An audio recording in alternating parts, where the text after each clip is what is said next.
नमस्कार। भारतीय जनता पार्टी ने 25 जून को संविधान हत्या दिवस मनाया क्योंकि आज के ही दिन इंदिरा गांधी ने इमरजेंसी लगाई थी। इसमें सरकारी तंत्र और पुलिसिया तंत्र का पुरजोर प्रयोग किया गया था सरकार द्वारा।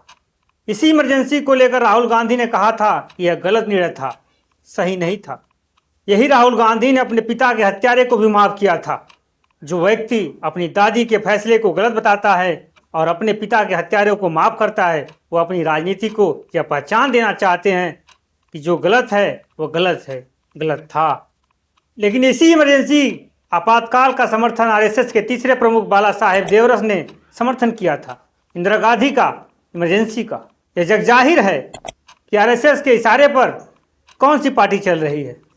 तो चलिए मैं आपको गिनाता हूँ और अघोषित काल के कारनामे और इस समय संविधान का कितना ख्याल रखा जा रहा है, लोकतंत्र का कितना ख्याल रखा जा रहा है। चंडीगढ़ मेयर चुनाव आपको याद है, चुनाव अधिकारी अनिल मसीह ने वोटों की हेराफेरी करते हुए पकड़ा गया था। वीडियो में साफ साफ दिख रहा था। इस चुनाव अधिकारी को सुप्रीम कोर्ट के चीफ जस्टिस ने कहा था, आप क्या कर रहे थे, आप हमें बताइए। लेकिन चुनाव अधिकारी ने नहीं बताया कि वह वीडियो में क्या कर रहा था। जो दिख रहा है वह क्या कर रहे हैं आप। तभी चीफ जस्टिस ने कहा था, यह लोकतंत्र की हत्या हो रही है, चुनाव की पवित्रता का सरासर मजाक है। उत्तर प्रदेश के लखीमपुर खीरी में सहकारी समिति का चुनाव का पर्चा भरा जा रहा था। भाजपा के विधायक मंजू त्यागी विपक्षी उम्मीदवार का पर्चा एसडीएम के हाथ से छीन लेती हैं।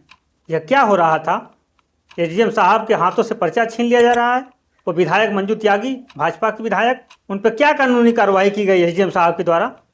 विधायक मंजू त्यागी ऐसे कैसे किसी विपक्षी पार्टी का पर्चा छीन लेंगी वो एसडीएम के हाथ से। यह तानाशाही नहीं तो क्या है, इसे हम अघोषित काल ना कहे तो क्या कहे। आपको घटना याद है, जेएनयू के होनहार छात्र उमर खालिद को सितंबर 2020 में दिल्ली पुलिस की स्पेशल सेल ने यूएपीए लगाकर जेल में डाल दिया। सितंबर 2020 में गिरफ्तारी होती है, पहली बार 2022 में सेशन कोर्ट से बेल नामंजूर होती है, दूसरी बार अक्टूबर 2022 में हाई कोर्ट में बेल नामंजूर होती है और सुप्रीम कोर्ट में 14 बार बेल नामंजूर होती है।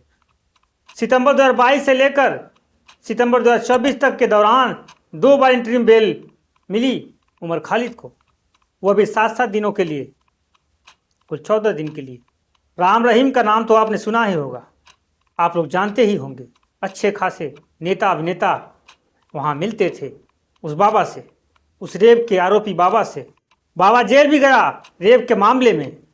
राम रहीम कितनी बार जेल से बाहर आता है, मैं बस आपको बताना चाहता हूँ कि रेप के आरोपी राम रहीम जेल से 40-40 दिन के लिए बाहर आता है, मौज काटता है अपने डेरा में। इसका नाम तो राम रहीम है, लेकिन काम रेपिस्टों का करता है, 2-2 महिलाओं के साथ रेप करता है। इस बलात्कारी राम रहीम को 24 अक्टूबर 2020 से अप्रैल 2025 तक के दौरान 326 दिन की पैरोल फरलो में दिया जाता है, जमानत दी जाती है। एक बलात्कारी का जेल मानो घर हो गया हो, जब चाहे वह तब बाहर आ जाता है। लेकिन वही एक होनहार छात्र उमर खालिद पर यूपीए लगाकर उसके जेल में ठूस दिया गया। 14 बार बेल नामंजूर कर दी जाती है सुप्रीम कोर्ट से। मैं इस बलात्कारी की तुलना उमर खालिद से नहीं करना चाहता हूँ, क्योंकि यह होनहार छात्र है। इसकी तुलना इस बलात्कारी बाबा से मैं कतई नहीं करना चाहता। यह छात्र वैज्ञानिक पद्धति की सोच रखता है, यह बाबा बलात्कारी है।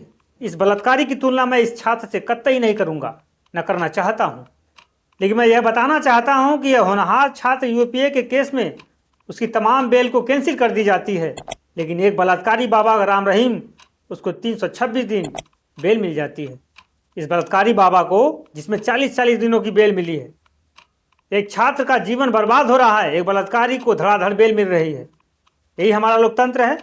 बड़े बड़े लोग आए सुप्रीम कोर्ट में और चले गए ज्ञान बांचकर, लेकिन उमर खालिद के मामले में किसी ने उचित फैसला नहीं सुनाया।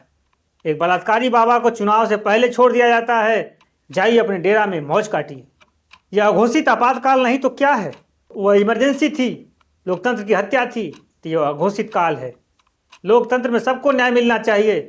एक बलात्कारी बाबा को 326 दिन की बेल मिल जाती है, लेकिन वही एक जेएनयू का छात्र जो शोधार्थी है, उसे 14 दिन की बेल मिलती है और 14 बार उसकी बेल कैंसिल कर दी जाती है। इस लोकतंत्र में फैसला मैं आप पे छोड़ता हूँ कि क्या यह जो हो रहा है उचित हो रहा है, और जो हो रहा है यह घोषित काल नहीं तो क्या है, यह आप तय कीजिए। चलते हैं। नमस्कार।